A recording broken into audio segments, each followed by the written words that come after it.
നിയമസഭാ തെരഞ്ഞെടുപ്പിൽ വിജയം ഉറപ്പിച്ച് മുസ്ലിം ലീഗിൽ മന്ത്രി ചർച്ച സജീവം. കഴിഞ്ഞ തവണ ലഭിച്ച 5 മന്ത്രിസ്ഥാനം ഇത്തവണയും ലഭിച്ചേക്കും. P K Kunhalikutty, Abid Hussain Thangal, Parakkal Abdulla, N Shamsuddin, AK Ashraf എന്നിവർക്ക് സാധ്യത. വനിതകളെ പരിഗണിക്കാനും യോഗത്തിൽ ധാരണ. നിഖിൽ പ്രമേഷ വാർത്തയുടെ വിവരങ്ങൾ വെച്ചിരുന്നു. നിഖിൽ, 2 വനിതകളിൽ 2 പേരും ജയിച്ചു വരുമെന്ന് ലീഗിന് ഉറപ്പുണ്ടോ?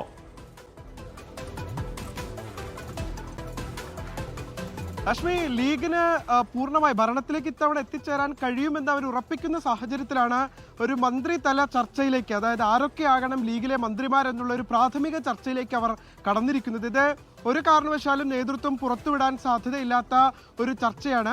ഒരുപക്ഷെ കോൺഗ്രസിന്റെ മുഖ്യമന്ത്രി ചർച്ചകളെ വരെ ഒരു വേളയിൽ വിലക്കിയത് മുസ്ലിം ലീഗാണ്. പൊതുസമൂഹത്തിന് മുന്നിൽ ഒരു അവമതിപ്പുണ്ടാകും വളരെ നേരത്തെയുള്ള ഈ ചർച്ചകളിലേക്ക് കടക്കുമ്പോൾ എന്ന് പറയുമ്പോഴും ലീഗ് അവരുടെ ഇന്റേണൽ ആയിട്ടുള്ള ഒരു കാര്യമാണ് ആരൊക്കെ മന്ത്രിമാരാകണം എന്നുള്ളത്. അക്കാര്യത്തിൽ ഒരു പ്രാഥമിക ധാരണയാക്കിയിരിക്കുന്നു എന്നുള്ളതാണ് ഏറ്റവും പ്രധാനപ്പെട്ട കാര്യം.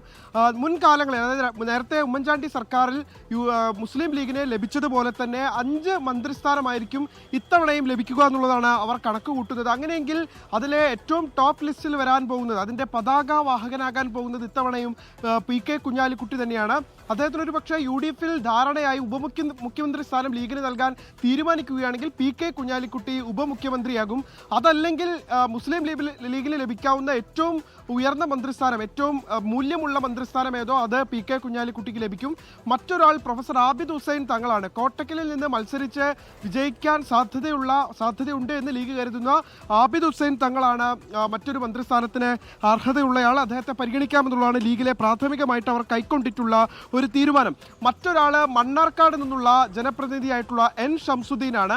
ഷംസുദ്ദീൻ മന്ത്രിസ്ഥാനത്തേക്ക് വരണമെന്ന് ലീഗിലെ നേതൃത്വം കരുതുന്നുണ്ട്. അതുകൊണ്ട് തന്നെ ഷംസുദ്ദീൻ ഇത്തവണ പരിഗണിക്കപ്പെടാനുള്ള സാധ്യതയുണ്ട്. മറ്റൊരാൾ AK അഷ്റഫാണ്. ശക്തമായ പോരാട്ടത്തിലൂടെ മണ്ഡലം പിടിച്ചെടുക്കുന്ന AK അഷ്റഫിന് ഒരു അവസരം നൽകിയാൽ, അദ്ദേഹം ഒരു യുവാവ് കൂടിയാണ്, അപ്പോൾ സ്വാഭാവികമായിട്ടും അദ്ദേഹത്തിന് അവസരം നൽകുമ്പോൾ യുവാക്കളെ പരിഗണിക്കപ്പെടുന്നു എന്നുള്ളൊരു പ്രതീതി കൂടി ജനിപ്പിക്കാൻ കഴിയും. മറ്റൊരാൾ ഈ കുറ്റ്യാടിയിൽ നിന്ന് മത്സരിച്ച് വിജയിക്കാൻ സാധ്യതയുള്ള പാറക്കൽ അബ്ദുള്ളയാണ്. അദ്ദേഹത്തിന് കൂടി ശക്തമായ പോരാട്ടമാണ് അവിടെ നടന്നത്. കഴിഞ്ഞ തവണ നേരിയ വോട്ടുകൾക്ക് പരാജയപ്പെട്ട ആളാണ് പാറക്കൽ അബ്ദുള്ള. അതുകൊണ്ട് തന്നെ അദ്ദേഹത്തിന് ഇത്തവണ വിജയിക്കുകയാണെങ്കിൽ മന്ത്രിസ്ഥാനം നൽകണമെന്ന് കരുതുന്നുണ്ട്. അങ്ങനെ 5 പേരെയാണ് ഇപ്പോൾ മുസ്ലിം ലീഗ് കരുതുന്നത്. ഈ സാധ്യതകളൊക്കെ അട്ടിമറിക്കപ്പെടുന്നത് ഒരുപക്ഷെ 2 വനിതകൾ മത്സരിക്കുന്നുണ്ട്, ജയന്തി രാജനും ഫാത്തിമ തഹലിയയും.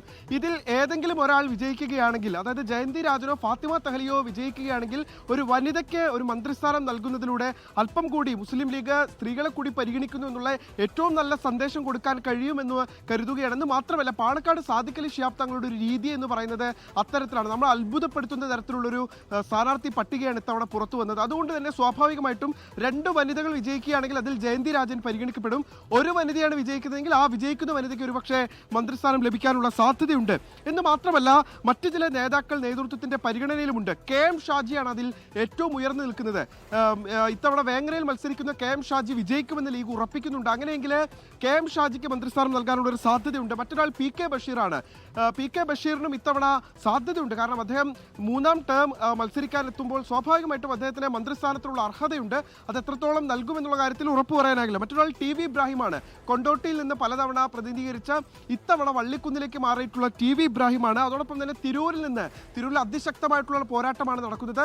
മന്ത്രി V അബ്ദുറഹ്മാനെ പരാജയപ്പെടുത്തി വിജയിക്കുകയാണെങ്കിൽ ഒരുപക്ഷെ കുറുക്കോളി മൊയ്തീനും സാധ്യത കൽപ്പിക്കപ്പെടുന്നുണ്ട്. എന്തായാലും ടോപ്പ് പ്രയോറിറ്റി ഞാൻ നേരത്തെ സൂചിപ്പിച്ചതുപോലെയുള്ള 5 പേർക്കാണ്. PK Kunhalikutty, Abid Hussain Thangal, Parakkal Abdulla, N Shamsuddin, AKM Ashraf, ഈ 5 പേർക്കാണ് സാധ്യത ഏറ്റവും കൂടുതലായി കൽപ്പിക്കപ്പെടുന്നത്. അതോടൊപ്പം തന്നെ ഡെപ്യൂട്ടി സ്പീക്കർ, ചീഫ് വിപ്പ്, ഇതിലേതെങ്കിലും ഒരു സ്ഥാനം കൂടി മുസ്ലിം ലീഗിൽ ലഭിക്കും. MK മുനീറിനെ ക്യാബിനറ്റ് പദവി നൽകാനുള്ള ഒരു സാധ്യത, അങ്ങനെ ഏതെങ്കിലും തരത്തിൽ അദ്ദേഹത്തെ അക്കോമഡേറ്റ് ചെയ്യാൻ കഴിയുന്ന ഒരു സാധ്യത കൂടി മുസ്ലിം ലീഗ് ഇപ്പോൾ തേടുന്നുണ്ട്.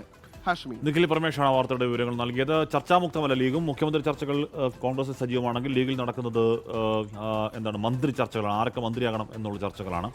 അത് പക്ഷേ ഫ്ലക്സ് യുദ്ധത്തിലേക്ക് ആ രീതിയിൽ പോകുന്നില്ലെങ്കിൽ കൂടിയും പാർട്ടിയുടെ ആഭ്യന്തരമായി ആ ചർച്ചകൾ വളരെ സജീവമായി പുരോഗമിക്കുന്ന കാര്യം പറയുകയായിരുന്നു.